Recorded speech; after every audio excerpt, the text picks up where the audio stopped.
Hello dear student, welcome to আরবি academy. আরবি একাডেমির পক্ষ থেকে তোমাদের সবাইকে স্বাগত। আজকে আমি আলোচনা করব 30শে সেপ্টেম্বর 2024 থার্ড শিফটে এমটিএস পরীক্ষার জিকে জিএস পোর্শন থেকে যে 25টি প্রশ্ন এসেছিল সেগুলোর সলিউশন নিয়ে আজকে আমি আলোচনা করব। তো এর আগে আমি এমটিএস পরীক্ষার এই 2024 সালে আরও কিছু ভিডিও বানিয়েছি, যেগুলো তোমরা দেখে নিও। এর সাথে সাথে আরও অনেক ইনফরমেশান পেয়ে যাবে। তো এটা তোমাদের আপকামিং যে কোনো এক্সাম, যেমন ডাব্লিউইপি, KP, WBCS, state PSC, GD এবং এসএসসি যে কোনো এক্সামের জন্য খুবই হেল্পফুল হবে। আর ভিডিওটি ভালো লাগলে চ্যানেলটিকে অবশ্যই সাবস্ক্রাইব করবে। প্রথম প্রশ্ন, ডিম ফোটানোর সময় বাইরের অংশ কেন অস্বচ্ছ এবং সাদা হয়ে যায়? তো ডিম যখন জলে ফোটানো হয়, এর বাইরের অংশ যেটা অ্যালবুমিন দিয়ে গঠিত, মানে ডিমের যে কুসুম তার বাইরে যে অংশটা সেটা হচ্ছে এই অ্যালবুমিন দিয়ে গঠিত। তো সেটি অস্বচ্ছ এবং সাদা হয়ে যায়। কেন হয়ে যায়? তো এখানে সঠিক উত্তর হবে অপশান নাম্বার 3। তাপের ফলে বিকৃতকরণ ঘটে এবং অ্যালবুমিন মানে কুসুমের বাইরে যে তরল পদার্থটা থাকে সেটাকে বলা হয় অ্যালবুমিন। সেই অ্যালবুমিন শক্ত হয়ে যায় এবং এটি অস্বচ্ছ সাদা রং ধারণ করে। পরের প্রশ্ন, স্বাধীনতা পরবর্তী প্রথম জাতীয় গেমস নিম্নলিখিত কোন শহরে অনুষ্ঠিত হয়েছিল? তো স্বাধীনতার পরে মানে ভারত স্বাধীন হওয়ার পরে প্রথম জাতীয় গেমস সেটা কোন শহরে অনুষ্ঠিত হয়েছিল? সঠিক উত্তর হবে অপশান নাম্বার 1, লখনৌতে অনুষ্ঠিত হয়েছিল, যেটা অনুষ্ঠিত হয়েছিল 1948 সালে। লখনৌতে অনুষ্ঠিত হয়েছিল 1948 সালে। আচ্ছা, এর সাথে আমি আরও কিছু তথ্য অ্যাড করেছি, যেমন প্রথম জাতীয় গেমস মানে প্রথম জাতীয় গেমস যেটা অ্যাকচুয়ালি জাতীয় গেম, প্রথমে এর নাম জাতীয় গেম ছিল না। তো প্রথমে এর নাম যেটা ছিল সেটা হচ্ছে ইন্ডিয়ান অলিম্পিক গেমস, এটি ছিল প্রথম নাম। তো প্রথম এই অলিম্পিক গেমস এটা খেলা হয়েছিল, মানে ইন্ডিয়ান অলিম্পিক গেমস এটা খেলা হয়েছিল 1924 সালে লাহোরে। তারপরে যখন এই মানে এখন যে খেলাটা হচ্ছে, মানে যে ফরম্যাটে এখন ন্যাশনাল গেম খেলা হচ্ছে, তো সেই ফরম্যাট প্রথম শুরু হয় 1985 সাল থেকে এবং এই 1985 সালে ন্যাশনাল গেম এটি হয়েছিল নিউ দিল্লিতে। আর আমাদের লাস্ট যে ন্যাশনাল গেম খেলা হয়েছিল সেটা হচ্ছে এই 2025 সালে, এই বছরেই আমাদের লাস্ট ন্যাশনাল গেম অনুষ্ঠিত হয়। তো এটি হয়েছিল উত্তরাখণ্ডের দেরাদুনে 2025 সালেই বললাম। আর এই লাস্ট ন্যাশনাল গেম এটা হচ্ছে আমাদের এই 38 ন্যাশনাল গেম, মানে এর আগে আরও 37টা ন্যাশনাল গেম খেলা হয়ে গেছে। তো এই 38 বা লাস্ট ন্যাশনাল গেম এটার মোটো ছিল সংকল্প সে শিখার তক, সংকল্প সে শিখার তক। এটা হচ্ছে এই লাস্ট ন্যাশনাল গেমের মোটো ছিল। আর এর ম্যাসকট ছিল হচ্ছে মৌলি। তাহলে এখানে অনেকগুলো তথ্যই বলা হলো। তো প্রথম অলিম্পিক গেম প্রথম ন্যাশনাল গেম এটি খেলা হয়েছিল 1924 সালে লাহোরে। তখন এই ন্যাশনাল গেমস এর নাম ছিল হচ্ছে ইন্ডিয়ান অলিম্পিক গেমস। তারপরে স্বাধীনতার পরে প্রথম যেখানে খেলা হয়েছিল সেটা হচ্ছে লখনৌতে 1948 সালে। দেন বর্তমান যে ফরম্যাট মানে ন্যাশনাল গেমসের বর্তমান যে ফরম্যাট সেটা প্রথম শুরু হয় 1985 সালে নিউ দিল্লিতে। আর লাস্ট তো বললাম 38তম ন্যাশনাল গেমস। পরের প্রশ্ন, নিম্নলিখিত কোন জাতীয় উদ্যানটি মধ্যপ্রদেশে অবস্থিত? কোন জাতীয় উদ্যানটি মধ্যপ্রদেশে অবস্থিত? তো এখানে সঠিক উত্তর হবে অপশান নাম্বার 4, বান্ধবগড় এই জাতীয় উদ্যানটি মধ্যপ্রদেশে অবস্থিত। মধ্যপ্রদেশে আরও অনেক জাতীয় উদ্যান আছে, যেগুলো হলো কানহা টাইগার রিজার্ভ, বান্ধবগড় এটা তো বললাম, Panna National Park, Satpura National Park, Pench National Park, Madhav National Park. এই সব জাতীয় উদ্যানগুলি মধ্যপ্রদেশে অবস্থিত। মধ্যপ্রদেশের বর্তমান গভর্নর আছেন মঙ্গুভাই সি প্যাটেল, বর্তমান সিএম আছেন মোহন যাদব, আর মধ্যপ্রদেশের ক্যাপিটাল বা রাজধানী হচ্ছে ভোপাল। পরের প্রশ্ন, আর মুথু কান্নাম্মল যিনি 2022 সালে পদ্মশ্রী পুরস্কার পেয়েছিলেন, তো তিনি কোন নৃত্যের সঙ্গে সম্পর্কিত? তো এখানে সঠিক উত্তর হবে অপশান নাম্বার 4, স্বাধীন নৃত্যের সঙ্গে সম্পর্কিত। আর মুথুকান্নামল, যিনি স্বাধীন নৃত্যের সঙ্গে সম্পর্কিত, এবং 2022 সালে ইনি পদ্মশ্রী পুরস্কার পেয়েছিলেন। পরের প্রশ্ন, 50 কেজি ওজন এবং উচ্চতা হচ্ছে 1.5 মিটার এমন ব্যক্তির বডি মাস ইন্ডেক্স বা বিএমআই গণনা করো। তো বিএমআই গণনা করতে হলে একটা বেসিক সূত্র আছে, যে ওজন, তো এখানে ওজন হচ্ছে 50 কেজি ওজন বাই উচ্চতা, ওজন বাই উচ্চতা স্কোয়ার। তো এখানে যে সূত্রটা হচ্ছে, প্রথমে লিখলাম ওজন বাই 1.5 ইন্টু 1.5, এইটা সলভ করলে যেটা পাওয়া যাবে সেটা হচ্ছে আমাদের এখানের প্রশ্নের সঠিক উত্তর। তো আমরা যদি নর্মাল কারোর বিএমআই মানে গণনা করি, তাহলে সেখানে ওজন বাই উচ্চতা স্কোয়ার করে দিলেই, মানে উচ্চতাটা অবশ্যই উচ্চতা স্কোয়ার বা উচ্চতা ইন্টু উচ্চতা, এটা করে দিলেই আমরা বডি মাস পেয়ে যাব। তো এখানে সঠিক উত্তর হবে অপশান নাম্বার 1, 22.2 কেজি। এইটা এখান থেকে সলভ করলে পাওয়া যায় 22.2 কেজি পার বর্গ কিলোমিটার, 22.2 কেজি পার বর্গ মিটার। পরের প্রশ্ন, 27 অক্টোবর 2019 তারিখে দুষ্মন্ত চৌতালা, যিনি নিম্নলিখিত কোন রাজ্যের উপমুখ্যমন্ত্রী হিসেবে শপথ গ্রহণ করেন? তো এই দুষ্মন্ত চৌতালা ইনি 2019 সালের 27 অক্টোবর কোন রাজ্যের উপমুখ্যমন্ত্রী হিসেবে শপথ গ্রহণ করেন? তো এখানে সঠিক উত্তর হবে অপশান নাম্বার 4, হরিয়ানা রাজ্যের উপমুখ্যমন্ত্রী হিসেবে শপথ গ্রহণ করেন। আর এই হরিয়ানা রাজ্যের বর্তমান সিএম আছেন বা চিফ মিনিস্টার আছেন নয়াব সিং সৈনি, গভর্নর আছেন বন্দারু দত্তাত্র, আর এই হরিয়ানার ক্যাপিটাল আছে বা হরিয়ানার রাজধানী হলো চণ্ডীগড়। পরের প্রশ্ন, জাতীয় বহুমাত্রিক দারিদ্র্য সূচক একটি অগ্রগতি পর্যালোচনা 2023-এ ভারতের নিম্নলিখিত রাজ্যগুলির মধ্যে কোনটি সর্বনিম্ন স্থান পেয়েছে? তো বহুমাত্রিক যে দারিদ্র্য সূচক, এটা 2023 সালে একটা গণনা করা হয়েছিল। তো সেই গণনা অনুসারে রাজ্যগুলির মধ্যে সর্বনিম্ন স্থান পেয়েছে, মানে সবচেয়ে কম দরিদ্র আছে এই অপশান নাম্বার 2, কেরালা রাজ্যে দরিদ্রের পরিমাণ সবচেয়ে কম। এটা হচ্ছে 2023 সালের পর্যালোচনা অনুসারে। তো কেরালার বর্তমান গভর্নর আছেন রাজেন্দ্র আর্লেকর, বর্তমান সিএম আছেন পিনারাই বিজয়ন, এবং ক্যাপিটাল হচ্ছে থিরুবনন্তপুরম। পরের প্রশ্ন, প্রাচীন সংস্কৃত পাঠ শেখানোর জন্য 1791 সালে হিন্দু কলেজ কোথায় প্রতিষ্ঠিত হয়? তো প্রাচীন সংস্কৃত পাঠ শেখানোর জন্য 1791 সালে হিন্দু কলেজ এটি কোথায় প্রতিষ্ঠিত হয়? তো এটি প্রতিষ্ঠিত হয়েছিল অপশান নাম্বার 4, বেনারস শহরে এটি প্রতিষ্ঠিত হয়েছিল, আর এটি প্রতিষ্ঠা করেন জোনাথন ডানকান। পরের প্রশ্ন, নিম্নলিখিত ফসলের মৌসুম এবং সংশ্লিষ্ট ফসলের ভুল জোড়া চিহ্নিত করো। তো মানে অ্যাকচুয়ালি কোন ঋতুতে বা কোন সময়ে কোন ফসল ফলে সেটাই এখানে বলা হয়েছে। তো প্রথমে দেখে নিই যে রবি ফসল কী কী। তো রবি ফসল, অ্যাকচুয়ালি রবি ফসল এগুলো হচ্ছে সব শীতকালীন ফসল, মানে শীতকালে এই ফসলগুলো চাষ হয়। তো রবি ফসল বলতে গম, যব, ওটস, ছোলা, মসুর ডাল, মটরশুঁটি, সরিষা, তিসি এবং সূর্যমুখী, এইগুলো সব হচ্ছে এই রবি ফসল। আর খারিফ ফসল হলো চাল বা মানে ধান, ভুট্টা, জোয়ার, বাজরা, রাগি তুর বা এই যে অড়হর ডাল হয় না, সেই অড়হর ডাল, মুগ, উড়াদ, চীনাবাদাম, সয়াবিন, সূর্যমুখী বীজ এবং তিল, এগুলো হচ্ছে খারিফ ফসল। তো এখানে বলেছে ভুট্টা এটি খারিফ ফসল, এটি ঠিক। খারিফ সয়াবিন এটিও খারিফ ফসল, ঠিক। রবি ফসল গম এটিও ঠিক। তো এখানে রবি ফসল ধান, অ্যাকচুয়ালি ধানটি হচ্ছে এই খারিফ ফসল। তো এখানে যেহেতু বলেছে ভুল জোড়াটি চিহ্নিত করতে, তো সেক্ষেত্রে সঠিক উত্তর হবে অপশান নাম্বার 4, রবি ধান, এটি হচ্ছে এই প্রশ্নের সঠিক উত্তর। পরের প্রশ্ন,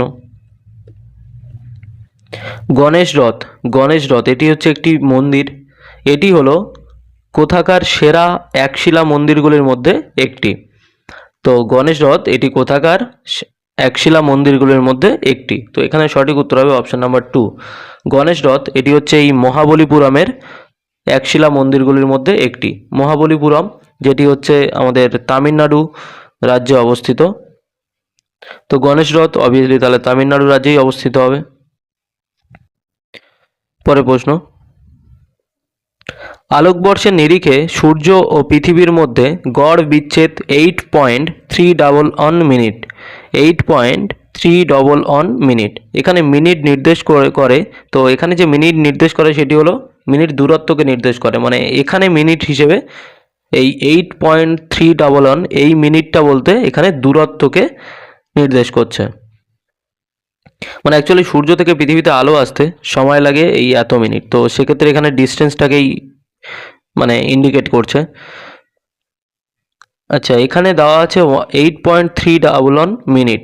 তো এটা যদি সেকেন্ডে বলা হয় তো সেখানে কোশ্চেন আসতে পারে যে সূর্য থেকে পৃথিবীতে আলো আসতে 500 সেকেন্ড, 500 সেকেন্ড সময় লাগে। এই মিনিট এটাকে কনভার্ট করলে 500 সেকেন্ড পাওয়া যাবে। পরের প্রশ্ন, বিখ্যাত হিন্দি উপন্যাস ময়লা আঁচল এটি লিখেছেন অপশন নাম্বার 3 ফণীশ্বরনাথ রেণু। তো ময়লা আঁচল এটি লিখেছেন ফণীশ্বরনাথ রেণু। পরের প্রশ্ন, নিচের কোনটি একটি ভারতীয় লোকনৃত্য? তো কোনটি একটি ভারতীয় লোকনৃত্য? এখানে এই মোহিনী আট্টম, ভারতনাট্যম, সত্রিয় এই সবগুলো হচ্ছে ক্লাসিক্যাল ড্যান্স বা ধ্রুপদী নৃত্য। আর এখানে একটাই আছে বিহু, এটি হচ্ছে এই লোকনৃত্য। লোকনৃত্য বলতে অ্যাকচুয়ালি এটা হচ্ছে সেখানকার মানে বিহু, এটি হচ্ছে আসামের লোকনৃত্য। তো আসামের মানুষজনের জীবনযাত্রা, তারা যেভাবে চলাফেরা করে বা তাদের সমাজ জীবন সেইটাকে তুলে ধরে। লোকনৃত্যে এই সমাজ জীবন, জীবনধারা এগুলোকে তুলে ধরা হয়। আর ক্লাসিক্যাল নৃত্য বা ধ্রুপদী নৃত্য এগুলো হচ্ছে বিভিন্ন রকম আর্ট বা যেসব টেকনোলজি, নতুন নতুন কৌশল ব্যবহার করে সেগুলোই ক্লাসিক্যাল নৃত্যে দেখতে পাওয়া যায়। বিহু এটি হচ্ছে আসামের লোকনৃত্য। মোহিনীআট্টম এটি কেরালার একটি ধ্রুপদী নৃত্য। ভারতনাট্যম এটি তামিলনাড়ুর ধ্রুপদী নৃত্য। আর সত্রিয় এটি আসামের একটি ধ্রুপদী বা ক্লাসিক্যাল নৃত্য। পরের প্রশ্ন, নিচের কোনটি মূলধন প্রাপ্তির অংশ নয়? মূলধন প্রাপ্তির অংশ নয়। আচ্ছা, ঋণ গ্রহণ করলে, কারো কাছ থেকে ঋণ নিলে এটি মানে যদি কারো কাছ থেকে ঋণ নেওয়া হয় তাহলে সেখানে মূলধন বৃদ্ধি পাবে। বিনিয়োগ মানে কোথাও বিনিয়োগ না করা, তো বিনিয়োগ না করলে তখনও মূলধন বৃদ্ধি পাবে। কর রাজস্ব মানে কর দেওয়া বা কর দিলে তো মূলধন সেখানে কম হবে। তো মূলধন প্রাপ্তির অংশ নয় বলতে এখানে সঠিক উত্তর হবে অপশন নাম্বার 3 কর রাজস্ব। এটি হচ্ছে এই মূলধন প্রাপ্তির অংশ নয়। সঠিক উত্তর হবে অপশন নাম্বার 3 কর রাজস্ব। পরের প্রশ্ন, নিচের কোনটি রাসায়নিক সূত্র H2SO4 সহযৌগ? মানে কোনটি রাসায়নিক সূত্র হচ্ছে H2SO4? তো H2SO4 এটি হচ্ছে এই সালফিউরিক অ্যাসিডের রাসায়নিক সূত্র। আর নাইট্রিক অ্যাসিড এর সূত্র হচ্ছে নাইট্রিক অ্যাসিড হচ্ছে HNO3। এটি হচ্ছে নাইট্রিক অ্যাসিডের রাসায়নিক সূত্র। পরের প্রশ্ন, 74 অনুচ্ছেদ অনুসারে মন্ত্রী পরিষদের প্রধানকে? তো মন্ত্রী পরিষদের প্রধান হলো আমাদের এই প্রধানমন্ত্রী, ইনি হচ্ছে এই মন্ত্রী পরিষদের প্রধান। আর মন্ত্রী পরিষদের প্রধানমন্ত্রী এটি হচ্ছে এই 74 ধারায় বর্ণিত আছে। আচ্ছা, আমাদের বর্তমান প্রধানমন্ত্রী আছেন নরেন্দ্র মোদী। সংসদের স্পিকার, তো বর্তমান স্পিকার আছেন ওম বিড়লা। প্রধান বিচারপতি আছেন BR গাভাই।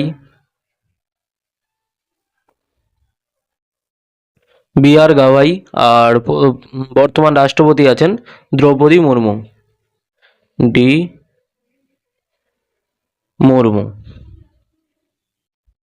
তো এখানে অনেকগুলো কোশ্চেনই দেখলাম। প্রধানমন্ত্রী নরেন্দ্র মোদী, স্পিকার আছেন ওম বিড়লা, রাষ্ট্রপতি আছে দ্রৌপদী মুর্মু, আর প্রধানমন্ত্রী আছেন BR গাভাই, যিনি হচ্ছে আমাদের এই 52nd বা 52তম প্রধানমন্ত্রী, 52তম প্রধান বিচারপতি।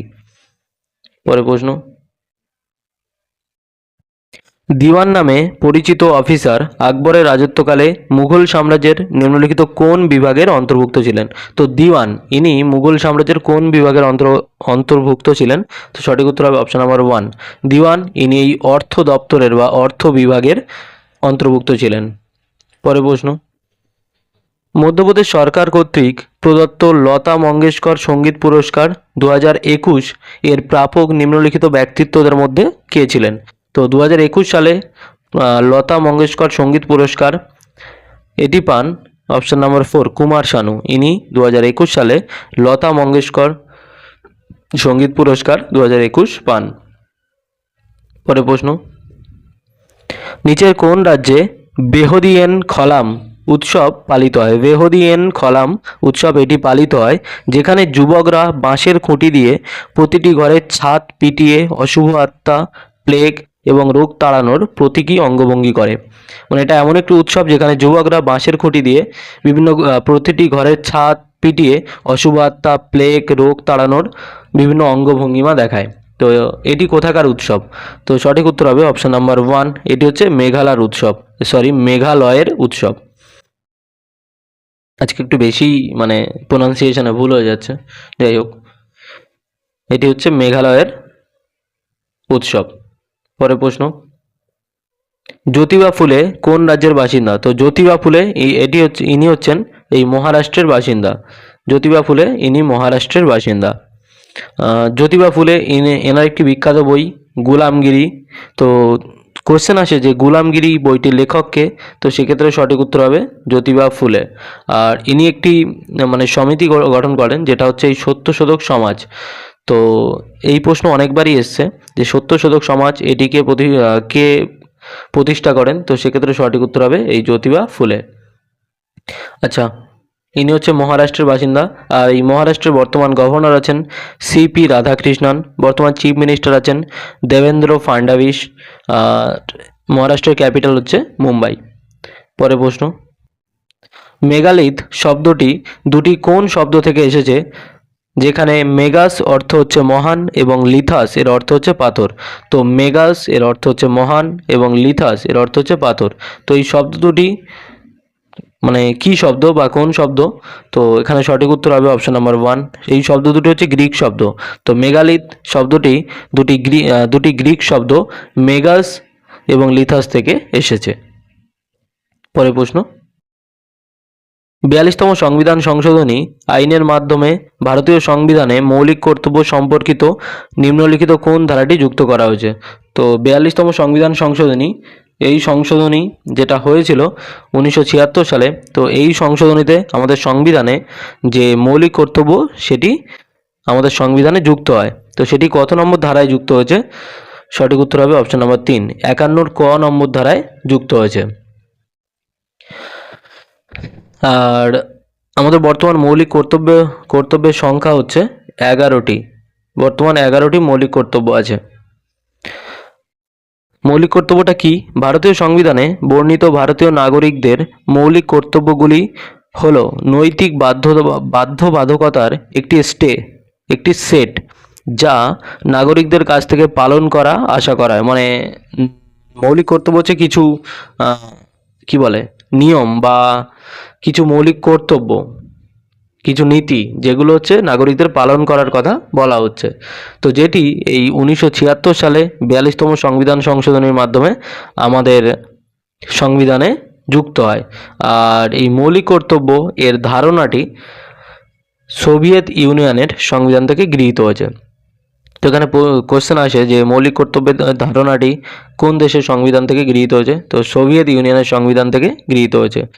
আর মৌলিক কর্তব্য এটি হচ্ছে শরণ সিং কমিটির সুপারিশে গঠিত হয়। পরের প্রশ্ন, পুরুষদের বিভাগে চতুর্থ এশিয়ান খোখো চ্যাম্পিয়নশিপ 2023 কোন দেশ জিতেছে? তো পুরুষদের বিভাগে 2023 সালে খোখো চ্যাম্পিয়নশিপ এটি জিতেছে ভারত। সঠিক উত্তর হবে অপশন নাম্বার 2, ভারত। পরের প্রশ্ন, হিন্দু মন্দির হিংলাজ মাতা এবং কটাস রাজ এই মন্দির দুটি ভারতের কোন প্রতিবেশী দেশে অবস্থিত?